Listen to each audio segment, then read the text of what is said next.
Look at that. We're back at Bernie's for a Christmas special. At least it's my Christmas special anyway. So, yeah. Yeah. Nice to have you back here. Thanks, man. I mean, it's been 18 months since we were last here. Yeah. We came up to talk about the Beast, amongst other things, and your PRS SE guitar, and... Yes, indeed. That had 1 or 2 views, that video, didn't it? It did okay, yeah. I think there was... so... Surprisingly successful. I hope that part 2, back at Bernie's, part 2 is as popular and you enjoy this as much, or maybe a bit more. Indeed, indeed. Because we've delved into the Aladdin's cave that is Bernie's guitar collection.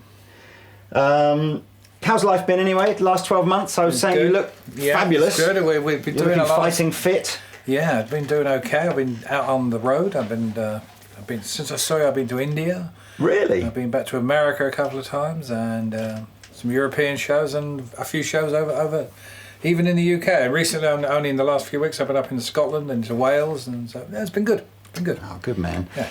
So we've got. I've wanted to come back to Bernie's house pretty much since the first time because I got a glimpse when we came up to do the Beast. I got a glimpse of a few other gems, and there's so many cool stories around some of the guitars that you've got. So we've picked out a few today, and we're going to go literally from early doors to futuristic to this one.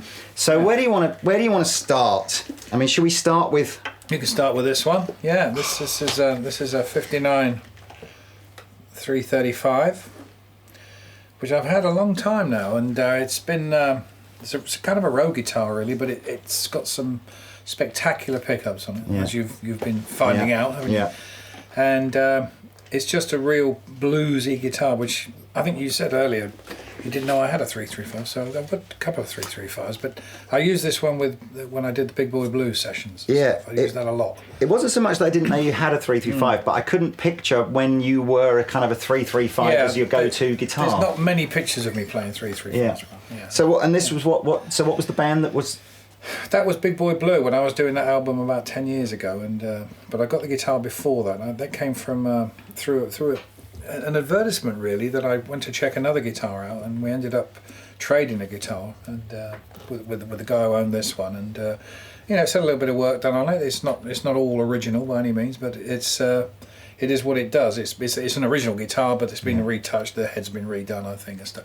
But I just like playing it the moment I got it, and then when I plugged it in, it's just fantastic. It's very light. Yeah. It's almost got that kind of. I mean, I know it'll be a centre block guitar, but you could almost be forgiven for going. All the way. Maybe it isn't. But I played it a lot, and I've used it quite a lot on sessions. And in the case, I used it with Ringo Starr. So that goes back to probably 2003. So that's how long I've had it. Maybe a bit skinny little necks, aren't they? On the old 335s. I'm a big fan of Memphis. Do some fairly top end, like 58 and 59 and early 60s with the block inlays. Yeah. And they get pretty close. I have to hand it to them. Yeah, they are good. But they do a good job. But it's pretty special when you get to hold the real deal. Yeah. Let me give these.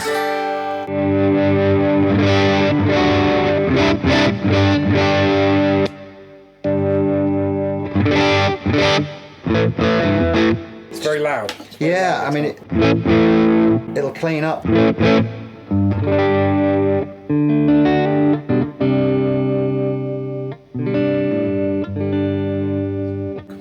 That's a good demo. That sounds great. Yeah. So, and you've had this for what, 25? About 20 years, I think. 20 years? Yeah, about 20 years. It's just a fabulous guitar. I mean, we are going to kind of whiz through these at a bit of a rate, otherwise you won't get to see them all. But I'm going to jump over to some guitars that, when I think of you as a player in all the kind of great British rock bands and British blues bands that you've been in, I always see you with either a Les Paul or more recently maybe a PRS. But you've got a few Fenders, haven't you? Yeah. So shall we start with this one, which is about as immaculate as you're probably ever going to see. It's immaculately used. Immaculately used. Yeah.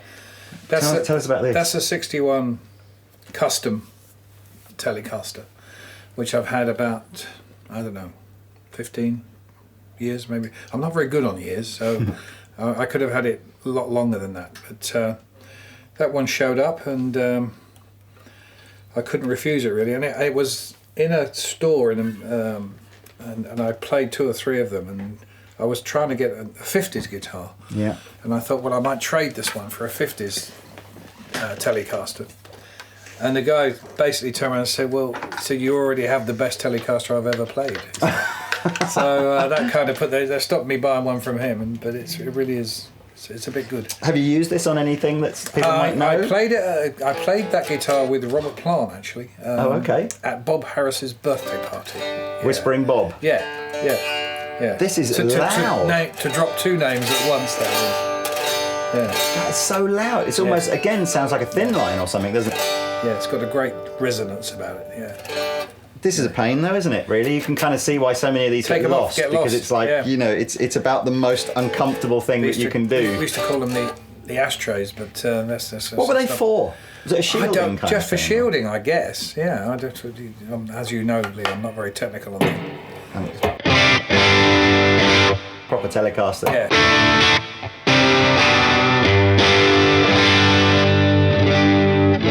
Yeah, it's so in the way, isn't it? This is like, I mean, it looks cool. Yeah. And I don't know. Now, or does it just pop off? Yeah, it just pulls off. Yeah. Oh, I'm scared. Oh, there you go. Look. There you go.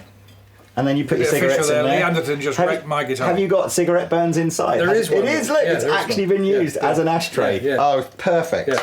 And now becomes instantly more comfortable to play because you haven't got this great big lump in the way. Yeah. But I mean, that's so tidy, isn't it? Just nice with the binding, and you know, I've got a couple of other tellies and stuff knocking around, but that one is just a bit, you know, I thought it was a good guitar to have, and I didn't realise at the time that it was fairly rare with it being a 61 custom with it. So I don't blame you for I don't blame you. Yeah. I'll put this back on Put it now. back, so we'll lose it. Yeah. So now the one that really caught my eye when we were going through the collection, and only because I've got a sort of a modern copy of this, or a relatively sort of modern copy of this, is your 55, and I've got the 54 reissue, and I noticed immediately again the giveaway is the pickup covers and the knobs are quite different to later era, but it's got the big chunky neck.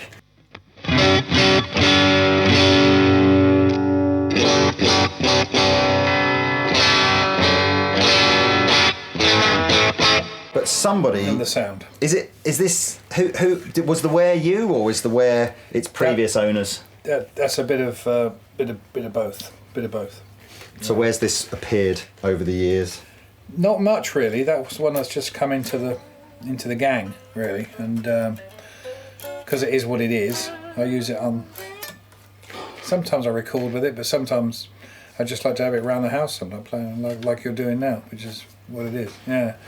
You're a man that likes his trem systems where they should be, not floating. Knocked off, yeah. Yeah, absolutely. Yeah. I mean, this is just spectacular, isn't it? And again, for anybody that's kind of, you know, gone and looked at sort of, you know, that some of the more modern relic, you know, attempts at kind of trying to make the guitars look old, they just never quite get the lacquer to sort of sink in the way that it does on the real old ones, don't they? I mean, they are. It's incredibly clever, the process that modern relic guitars go through, but I guess it's not quite the same as 60 years. 60 years old. It's mad, that is. Yeah. I love it. I love this. And then there's an interesting story, isn't there, behind, because you've got another Strat here, which is quite a lot newer. Relatively, yeah. It's not new. Yeah. By standards. That's lovely and light. That's lighter than the 55, isn't it? Yeah. And this thing.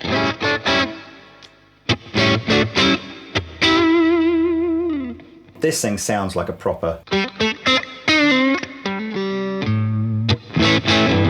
So tell us a story about this. I got that in Germany about 20 years ago, and it was a guitar that was owned by a guy. I can't remember the guy's name, but he owned the studio I was working in, and I saw this in the corner, and I started to, you know, had a look at it and played it, and I just liked the guitar. I thought it was good, and he came in the studio a couple of days later and said, "Oh," he said, "you like this guitar?" And I said, "Yeah, I do. It's pretty cool." And he said, "Yeah, it's been changed." He said, "It's an old guitar, but I changed the neck on it." Yeah.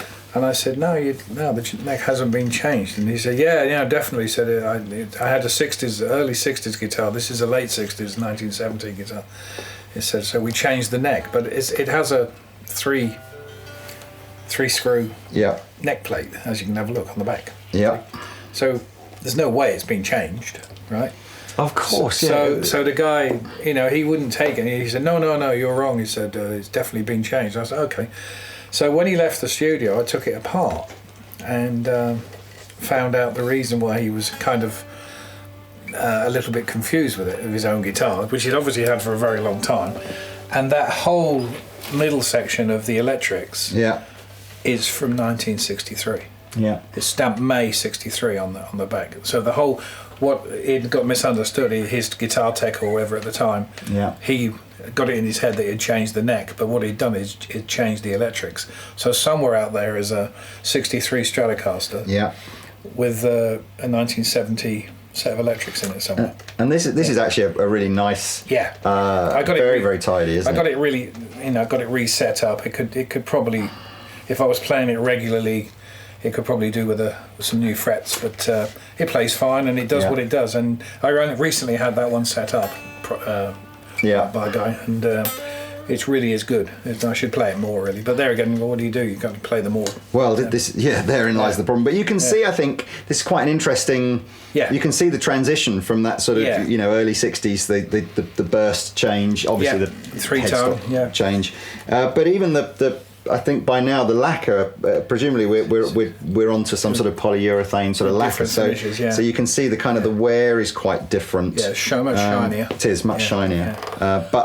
and I love this. It's a real late '60s, early '70s giveaway, because the burst is more yellowy brown, isn't it? Yeah, the three-tone really was strange when it, I don't know that it's one of those. You can see why when they first shipped them in the late '50s. When the Selmas, the people thought they were unfinished, and they sent them all off and got them sprayed. Oh, really? Fiesta red. I didn't realise that. Yeah, that's where it came. That's where so if you've got a British like a red British overburst, that's because somebody said, "Oh, these aren't finished," in the '50s. And it's fantastic. I mean, there's some sort of shielding under the plate here, isn't there? That I don't know if that was whether he's done that as a mod. I don't. But it's got like a metal 60s thing. Yeah, there is a shield there. Yeah. I guess this was probably because of the fact that at the time you'd have started to be playing through 100-watt Marshall valve amplifiers for the first time. Unless that was there when they just added this. I think this came with the plate. Yeah, I mean you can see the metal plates, the whole. So maybe the whole thing is 60s, whereas that wouldn't have been on there. If it was maybe 70s. some sort of aftermarket sort of mod. But somebody will know out there who knows much more about Fenders than I do. Now you did just get out of the case, and perhaps I can relieve you of your beautiful PRS guitar, which we'll come on to in a minute, to show us that Firebird. Oh, okay. As Bernie brings the guitar in, you would be honestly forgiven. Check this out. For thinking. See? You would honestly be forgiven for thinking this was a lot newer than it actually is. This is. I wasn't sure if it was as like a repro or something, but. Now this is a 1964. There you go. This is the one that I got a lot of nice friendly abuse a few months ago. Really? Because I put this on Facebook and Twitter and saying, look what I found today, because this was actually in my guitar's room kind of thing, but it was in another case. And I'd forgotten I had it. And I thought there was a different guitar in the case, so I couldn't quite work out why I had this big black Gibson case. So I took it out from a corner, and this was inside. Fantastic. And then I remembered that I had it, but I can't actually remember when I got it. But I do know that when I bought it, it didn't have the original case. Right. And so that's why it was in the other case, and I'd forgotten. So I now have the correct case for it, as I showed you. And this is a guitar that I like very, very much. Do you find that the Firebird, reasonably practical enough to sort of get with, or do you find it's just too impractical? They are totally impractical. The only person who ever mastered one of these really was the late and great Johnny Winter. Yeah, I was going to say Johnny Winter's the only guy. I mean, they just this, you know, you have this banjo head thing. Can you see that? I mean, they're all very clever, and they stylize the guitar and stuff.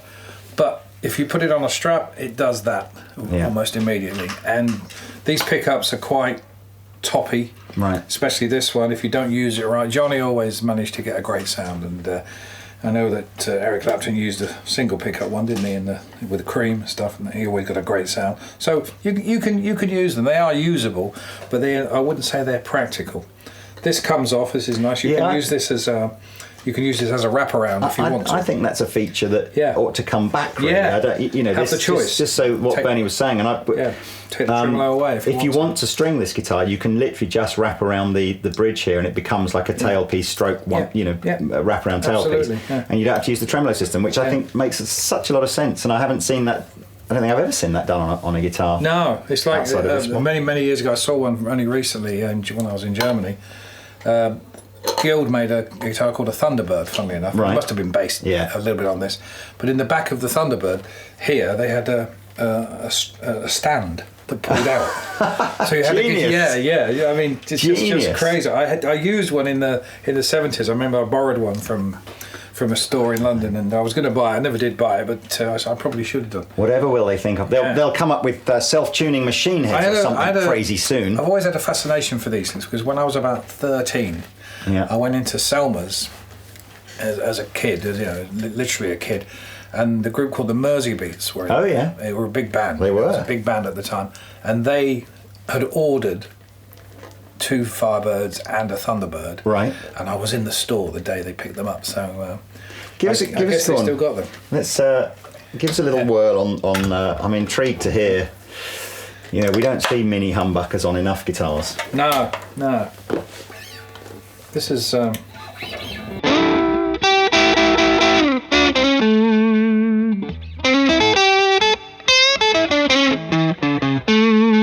If you go to this one, this pickup, you'll hear it. So in the middle, quite thin, isn't it? I guess these were the closest Gibson at the time to a Strat. I guess it's almost Telecaster. I didn't say it's a Strat to a Fender. I've always tended to use this pickup.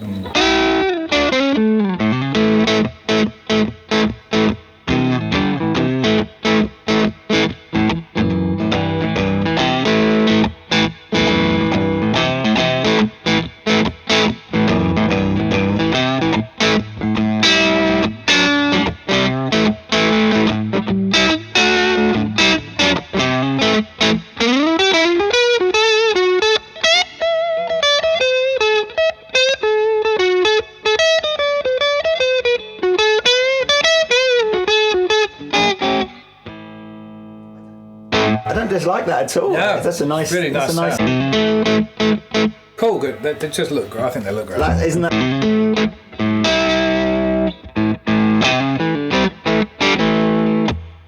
You were rocking out there, weren't you? Out.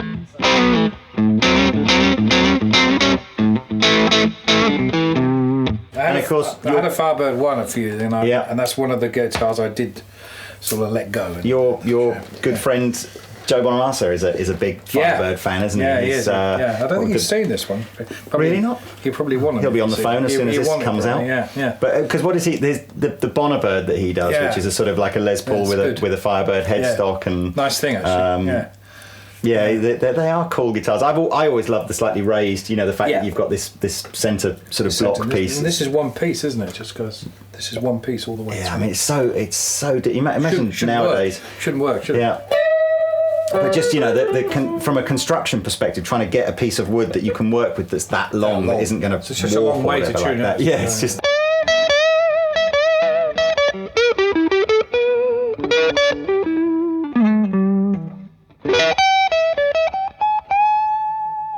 Tell us about your technique as a player is. There's so much kind of tone in your fingers. It always. Whenever I've seen you gig or watch stuff or had the opportunity to do stuff like this, it's a really simple, setup. But you get such a palette of different tones and everything out of what you play. Well, I played with a younger Jim Kirkpatrick. He plays with me a lot now. He's never so you should maybe ask him sometime. He doesn't know anybody who hits strings as hard as I do. Okay. And that's maybe some of it without me realising it. Yeah. He's seen me explode strings. And, really? Yeah. Where does that come from? Then? And in fact, this is a really extra heavy, right? Well, I'll use one of those for a gig. That'll be wound down to about there. At the end kidding? Of the gig. Yeah. Try that one. That's an acrylic. There's no giving that. Yeah.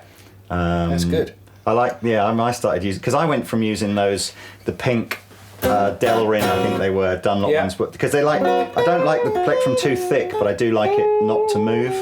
And it's funny because a lot of players get their sound from the plectrum moving. That's it. But I think the combination of your vibrato and the pressure. See, I don't realise probably how hard I do hit them, but if I want to, I know I do that, which I don't think about consciously. Yeah. But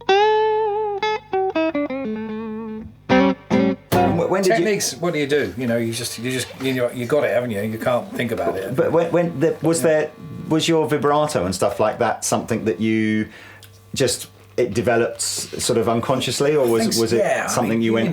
You're just trying to emulate your heroes, and you get a little bit of this, and then finally you realise. And then I was lucky enough to have a guy who didn't teach me, but he kind of, I suppose these days you call it mentor.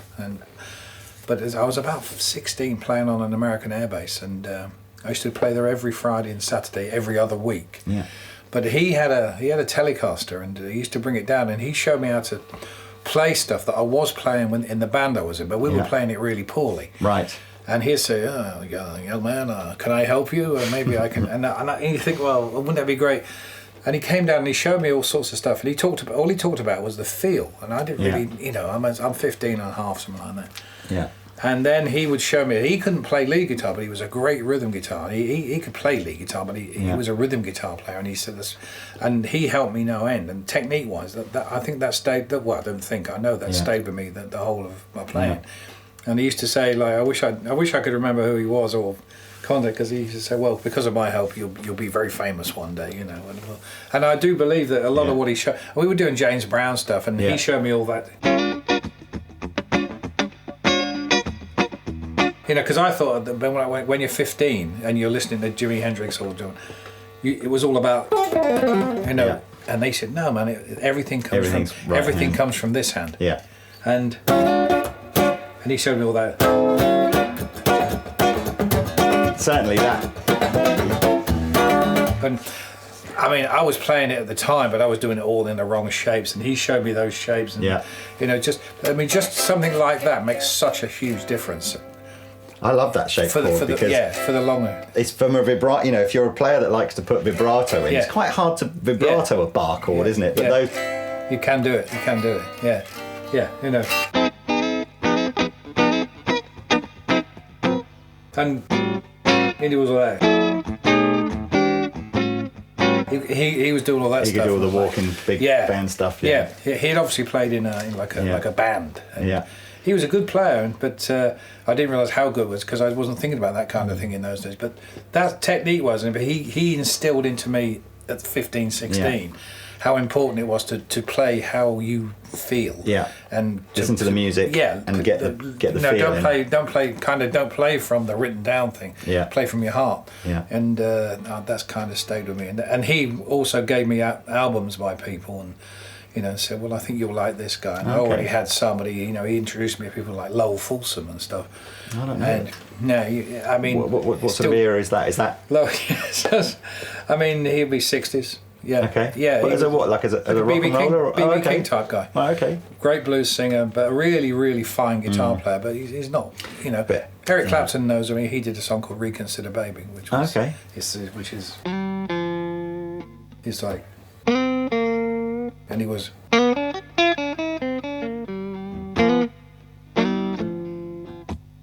it was all that going.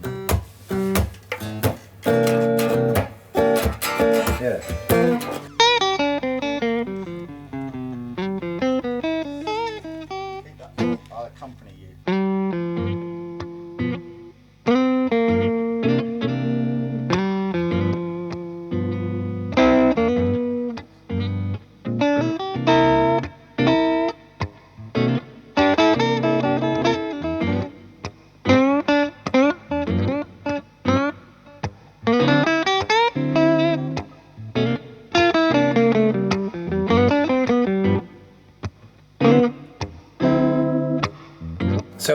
easy to pick that up. Yeah. Well, not easy, but it was believable to me. Yeah. So, and then you realise just those two notes. He was hanging on that second one, going. Yeah, it's just, You know. all my whether it's Clapton or David Gilmour or B.B. King. Yeah. B.B. King's probably the he's a ultimate guy that plays one note and you just go. Yeah, it's just fab, isn't it? So you just started to build. So the technique, like you're talking about the technique thing. I think I know that's from places like that. That's where it began, and I'm still trying to do it today. Really, because you still hear that stuff and it just jumps out at you, and you just think, well, Well, still got some way to go sometimes. Let's go from one reasonably impractical guitar to probably the most impractical guitar of all time, which is your double neck that you've got somewhere. I'll go and get a hire company to lift it in. All right. Well, here it is. It's just fantastic. I've had this since Pace Ashton Lord in 1976. This guitar was made in 75, and I got this from Gibson. A very, very great guy called Dave Roberts, who was he worked for Fender, he worked for Gibson, I think he worked for everybody through the 50s and 60s. And he used to be around the London shops. Right. And he kind of spotted and headhunted people, right. In a strange kind of way. Artists, you mean? Yeah. And he would spot some young kid like me being hanging out in Top Gear. Yeah. And they'd say, "Oh, this kid's good. He's a bit good," and they keep your eye on him, Yeah. And then, so 2 or 3 years after I turned pro, then I ended up with Pace Ashton Lord, and he said, "Anything you need from Gibson?" I said, "Well, no, not really." And he said, "Well, I'm offering you an endorsement deal with Gibson." I didn't know what that meant, and I said to him, "I said, well, the one thing I could do with is that you don't make any more." Oh, this had been discontinued. And so they'd been discontinued. So I said, he said, "What's that?" I said, "Well, it would be a twin neck because the band that we're in, that I'm in now." I said, "I think it could be very useful." And I didn't think any more of it. And then about 6 weeks later, maybe a couple of months later, he called me up. So I got something for you. And this guitar ended up on the first Whitesnake video. Oh, cool! Doing "Ain't No Love in the Heart of the City." Yeah. And Dave looked like a hero. Because he, said, "Oh, how did you manage to get this?" So by then I was a full-on Gibson endorser at that time, and I stayed there for quite a while. But it was mainly because of Dave. He then went to Yamaha, and for a very brief period, because he was doing the same job at Yamaha, he said, "I've just come back from Japan." He said, "And I've got a hit list of people." This was after Whitesnake kind of thing. And he said, "I've got a hit list of people they want to use, for people to use Yamaha guitars." Yeah. And he said, "Who do you think's top of the list?" I said, "I don't know, Brian May, Gary Moore." He said, "No." He said, "You are." So did you do something with Yamaha for a bit? SG2000 I did an SG3000. Oh, the bling one. Super bling. Yeah. I had that, and I had that for a little while. But Dave then didn't stay with the company. Right. And it was a kind of a thank you to Dave, and also at the time that the Gibson had I'd lost my way with Gibson kind of thing, and they weren't making stuff that I was using all the old stuff anyway. Yeah. Yeah, it probably was not good times. Dave said, "Until I find a guitar that I think will suit you at Yamaha, I won't bother you." But he did. I tell you that their 335 is it SA 2200 or something. That's a nice guitar. But I never got on terribly well with the SG2000. I just felt I never felt right. I had quite a few of those, and too much. Too heavy. The pickups are too high output for me. I'm going to show you something on this. This now. is crazy. This. So listen, this is.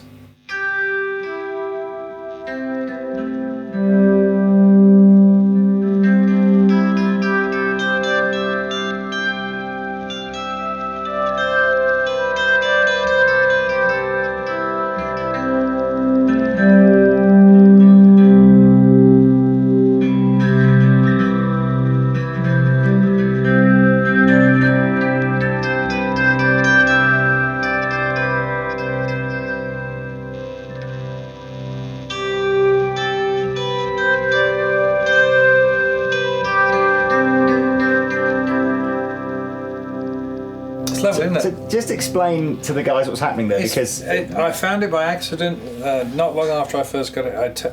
What's happening there is I'm playing the 6-string through the 12-string pickups. It's as simple as. So there's no, the reverb. There's no reverb on the amp. Well, there's no, certainly no more than we had on the norm, no but that's very haunting. That's the reverb of the guitar, of the woods. So.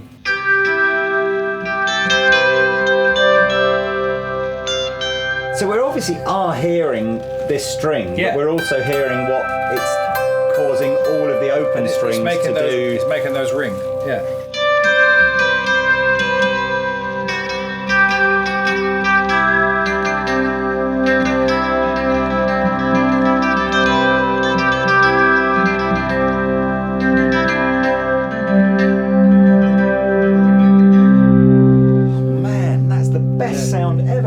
It's like some weird sort of church organ crossed with a sitar, isn't it? It's like,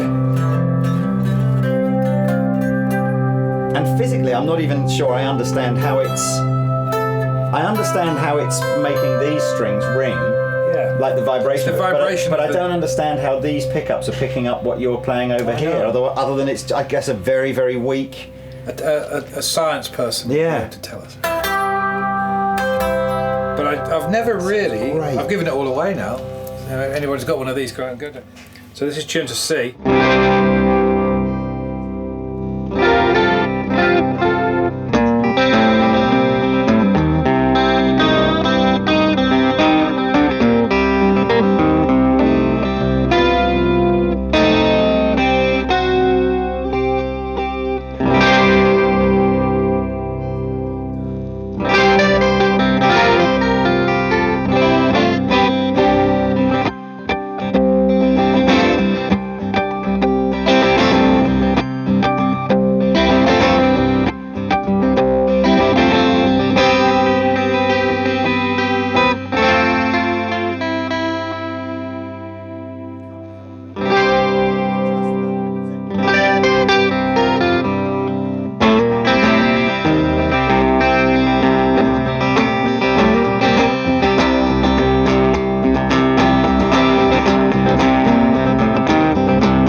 A lot about a Whitesnake song called "Ain't Gonna Cry No More." Okay. Which David and Mickey Moody wrote, and they always ask me about the tuning. Well, this is it. It's open C, and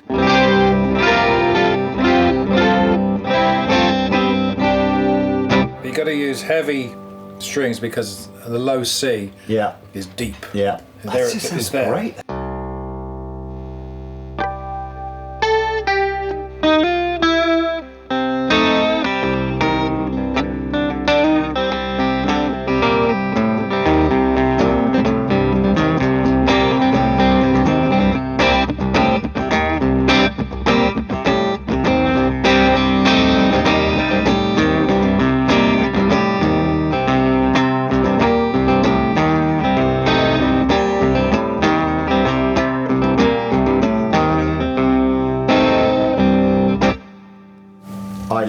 Blind Willie McTell. Is it very heavy?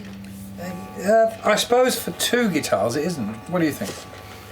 It's probably it's not that heavy. It's not as heavy as.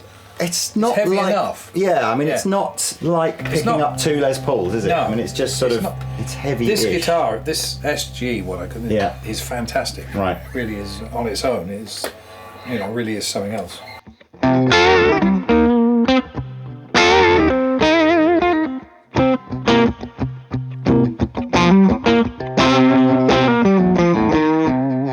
Is a very good guitar in its own right,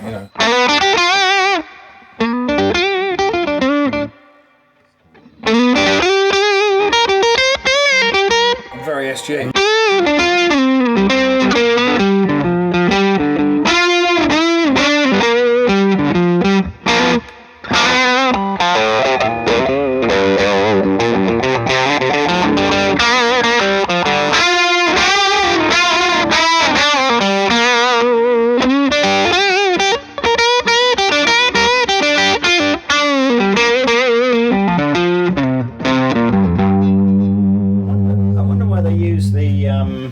The tailpiece on the 1275 is obviously a much more compact and simpler sort of version of what you'd get on a normal SG.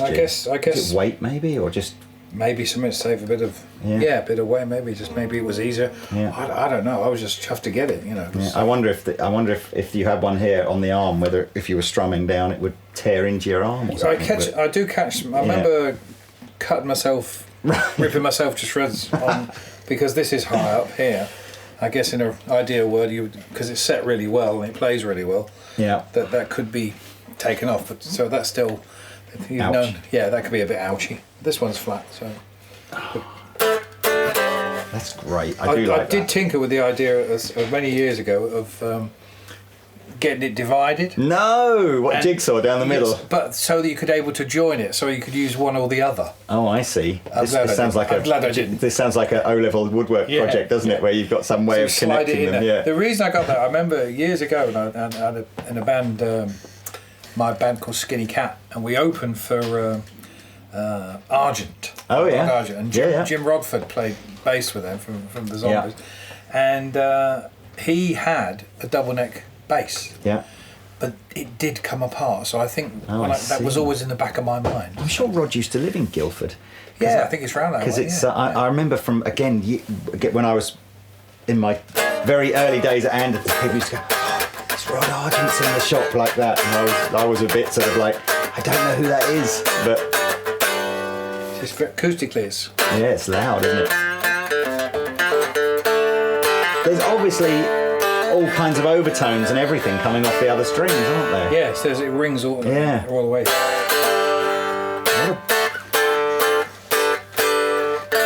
I'm going to have to get a double neck for the store, I think, just to sort of. I've always seen it as a bit more of like a novelty thing, but I actually they're very workable. A chance to sort of hear you do your thing. You can hear it's definitely got a vibe. The hardest part is stringing them. Yeah. Well, that's any 12 string, isn't it? It's just a pain in the bum, isn't it? There's no gap to put a string winder in and stuff like that, so you get very spoiled. Yeah. So there you go. So there it is.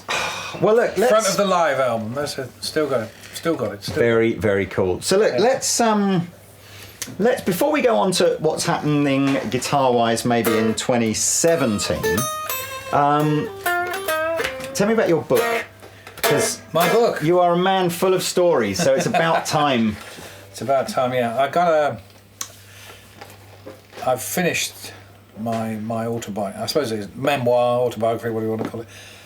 It's basically the story of being on the road and growing up in a small town and saying I want to do that, pointing at pictures of the Beatles and people laughing at you or saying, well, you can't do that because you've got to live in London to do that or Liverpool or something.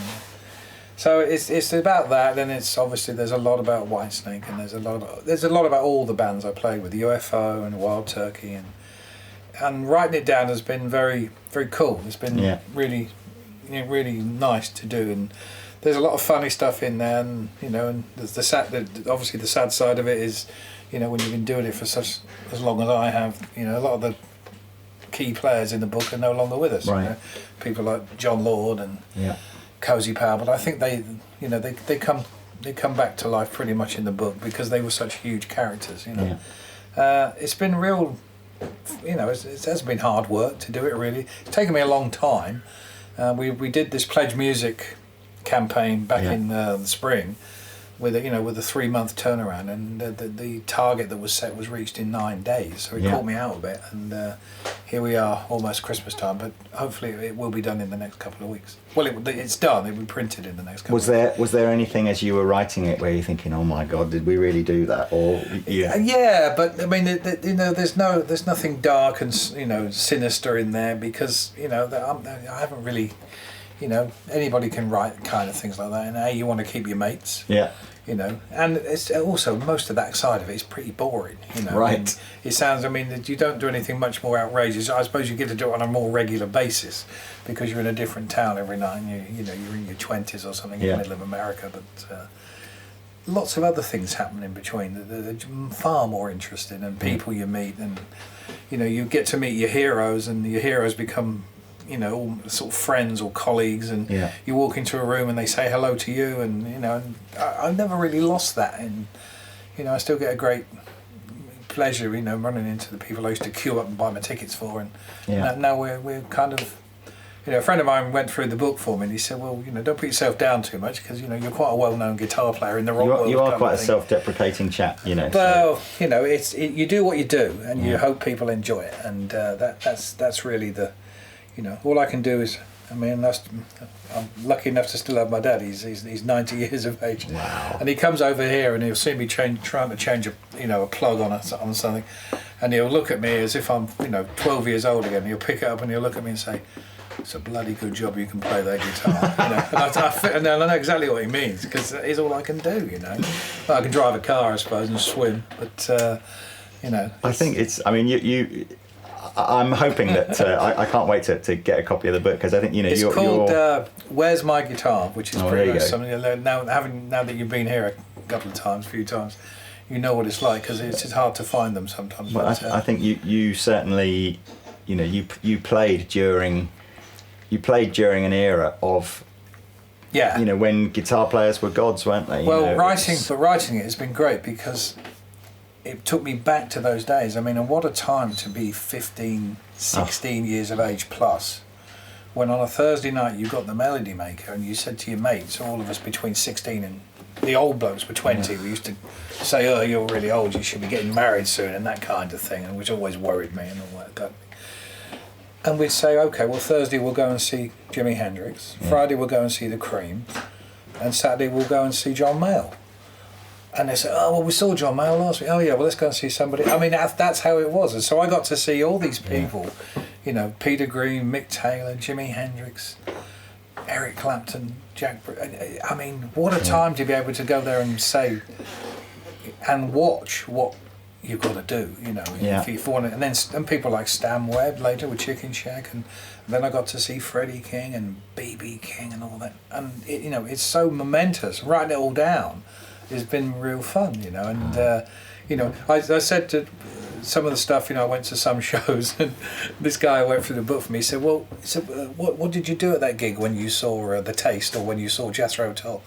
I said, "Oh no, I was just in the audience." He said, "Well, this book's about you, not about you going to gigs, but that's how I feel about things." And I think that's nice as well, isn't it? I mean, every time I talk to you, nothing ever comes across with you as like the big I am or anything like that. You're just you I think that's why probably so many people can relate to you. I've been very fortunate, I mean, there's a pretty big section on I was lucky enough to get to know George Harrison, and when one of those guys, and I got to play with Ringo, but George was so nice. Yeah.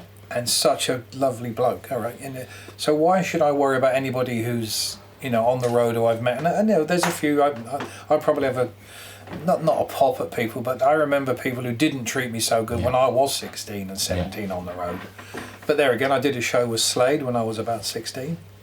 They were only probably 17 or 18 themselves, and they were just great, and they were so nice to me. I met Gary Moore when I was 17, and he was just sensational, and I've written that down, hopefully in a nice, it kind of conjures up for people like yourself, to be there at that point. I walked into this room, they were sound checking, and I'd read about this Gary Moore, and then I walked into a room, feeling like I'm a pretty decent guitar player. I'm 17, I know that Gary's the same age as me, maybe younger, and open mouth time, just like, what's that? Sensational. And then afterwards, "Oh, hello, how are you?" Nothing like, "Oh, well, you're in the opening act, you're the support group. Well, anything you need, and what can we do for you?" "Well, we've only got a small dressing room, so you don't mind sharing with us?" I said, "Oh, didn't know we had a dressing room." And those things stay with you when you become a successful pro, because you say, "Well, I got treated so well by them." I remember the ones as well that I didn't get treated so well by, but they're nowhere down the line with people like Gary Moore or John Lord or whatever. So why should I bother writing down their names in my book? Because it's unimportant. No, you want to just think of the good times, don't you? And everything is, is positive, really. Yeah. And here I am, 30 years or more after I ended with Whitesnake, and we're talking about it, And to me, that's always a great joy. And I'm fortunate enough to be able to do it. And only this week I've done sold out shows and ready to do a couple more before the end of the year, So every day that goes on and you play again, another guitar comes in. Sure. Well, I mean, the whole thing is good. So the book has been very I'm really looking forward to that. I think it'll be. There's too many. Available very soon in 2006. Yeah, I'll put a link in the description below to where you can find out more. I mean, I was wondering whether or not there's any left for Christmas presents and stuff, but maybe on this pledge thing, I'll put a link in. Yeah. But I think it's going to be really refreshing to read a book that isn't either all about sort of dark times of drink and drugs and how you came through the other. And a lot of my, a lot of the autobiographies of my guitar heroes, that's kind of the book feels a bit like, blimey. And then, or of course you go the other way of the sort of the motley crew, where it's just all debauched. And I think it's just going to be nice to read a book about this is what it was like. I mean, when I turned, in London. When I first turned pro, I mean, about the most of that side of it, I'm not saying it in a derogatory way, but that kind of rock and roll lifestyle was UFO when I began. Yeah. But that really wasn't me at all, and because of that our relationship lasted no time at all. Yeah. But in that time, I met people like Rudolf Schenker, and Michael, obviously, and I found Michael and said, look, he should be in UFO, not me. He's the right man for the job, But when I look back on it, without UFO, I wouldn't have had my first pro gig. So, with the years, you mellow out and you think, well, it wasn't half as bad as I think it was, But musically, it was nowhere for me because I didn't really like the music. Yeah. So when I got into Wild Turkey with the 2-guitar thing, it was like, we could do all my brothers type things. We were listening to some Wild Turkey stuff in the car up, and again, it's got that sort of shades of sort of Thin Lizzy, like you say, Allman Brothers type. Yeah. It's very, very cool, and I don't even know if that's one of the. I enjoy, I think again that's what I'm looking forward to in the book. That I'll enjoy going back and discovering new music that I've, it might be 30 years old, but I've not heard it before. Well, hopefully that is what people will find out, with Babe Ruth and stuff like that. I mean, at the time I was frustrated through UFO, Wild Turkey, and Cozy Powell's band in '74. I was kind of frustrated because we hadn't recorded much, and I thought, I must make a record. We'd done singles and stuff, and I'd done radio shows for the BBC. But the first time I went in the studio was with Cozy really properly, and we did a thing called Na Na Na, and that's the first time I used the Beast. Yeah. That was the first recording session. And then I did an album with a girl called Bridget St. John, right, who was quite in the folk scene, but I did that. And I did an album with Chick Churchill from 10 Years After. Yeah. But these are like so obscure, they're real rare albums kind of thing. But by the time I recorded my first album with Babe Ruth, I was experienced enough to know what I knew what I was doing. And I remember talking to Mickey Moody loads about how he recorded early stuff, when he first came to London. Yeah. And he used to sort of cringe and say, "Oh God, I wish So once it's cut, it's but out once there. it's done, it's out there." Yeah. So I'm pretty, I'm pretty happy and satisfied with my first recordings. I mean, my first recordings with my semi-pro band, then I wouldn't be quite so. But they're not out there in the public eye. That's Whereas Mickey was recording when he was 17 and putting albums out, which is a long time before I did that.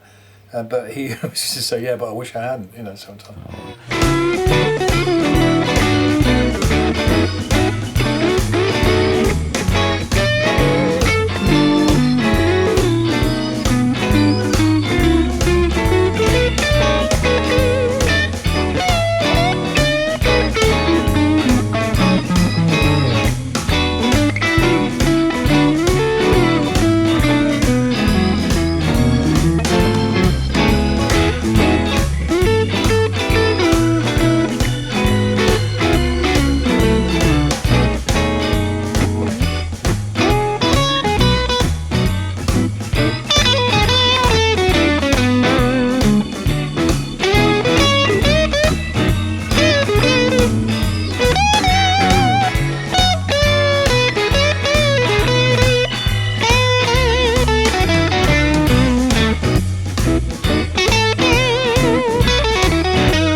talking, you know, when we finished up playing with the double neck, the sort of the last 10 years really of your guitar playing career, there's been one brand, you know, above all others really that you've worked with the most. Yeah.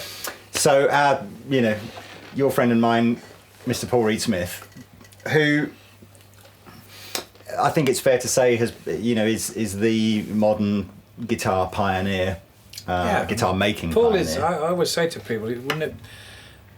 How cool it been for me to be able to call up Leo Fender when I, you know. Yeah. And I can call up Paul Reed Smith, and you know, I'm not saying that the two go together, or innovation-wise or whatever, but Paul's a guitar player, which Leo Fender wasn't. Some of the great players and makers are very different people. Well, Paul's a bit of both, really. He knows technically what's going on. And he's a good guy. He's a tinkerer, isn't he? He's definitely a tinkerer. One of those guys that just is obsessive about changing minute He's a tinkerer. Details. He's in a great way. Like he cares greatly. He cares greatly about his product. And, you know, and the people that are around him. When you go to the factory, it all becomes a little bit more obvious because they're all such, you know, they really are a good family there. And he, you know, I'm sure that you could interview any one of those guys, and they can't wait to get to work. They love making guitars, which is great. And I like the fact that his approach is, he's not trying to reinvent the wheel. No. He's just trying to make it very slightly rounder than the wheel before. Yeah, it makes it a little, maybe a little smoother in the turnaround. So this guitar you've got here. This is the first or the last, whichever way you look at it, of the American-made, the Bernie model. Yeah. And they made 6 of these, and they made this one either first or last. I suspect last for me. It has basically a stripped neck and solid rosewood. Rosewood, and it is what it is. And I'm playing this guitar a lot now. I still play the SE version a lot, and even though that's not so common as it was, there's going to be a limited edition of those in 2017 again. But I'm also going to be playing one of these with some slight changes, which is the this is special single cut 594. Yeah, I don't know how fast we'll edit this video up, but I hope fast, hopefully soon, so you will see this really not long after here. So this guitar came off the production line or the bench on the 23rd of November 2016, and is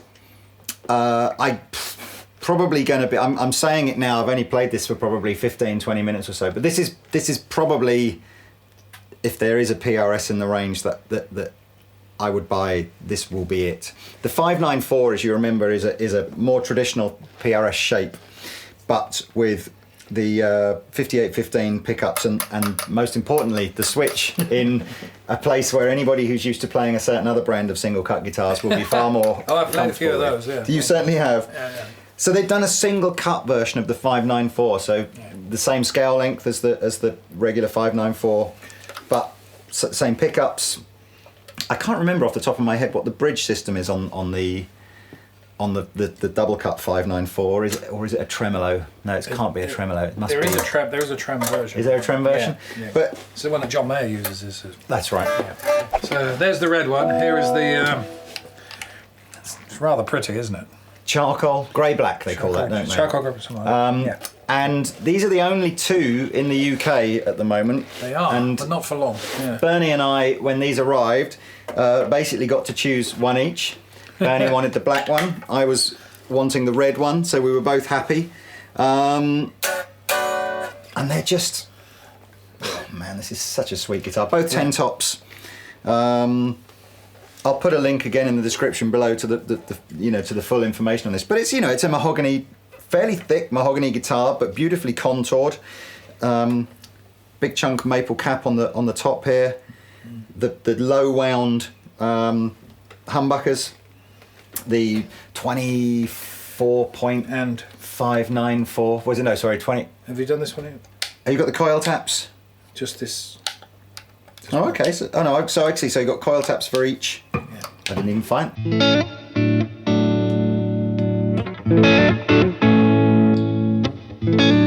I taught the captain something, people. Yeah, it doesn't take much.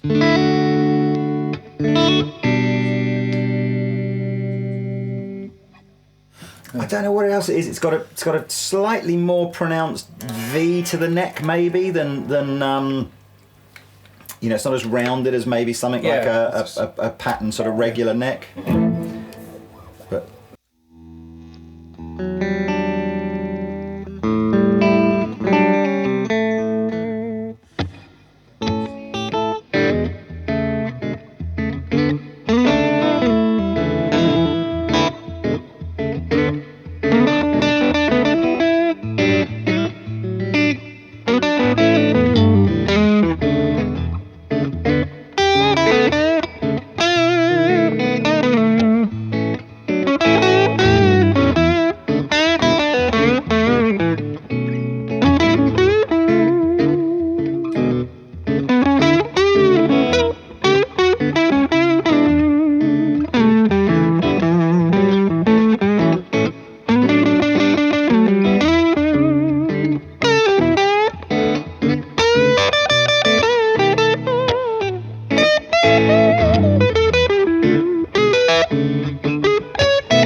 I was waiting.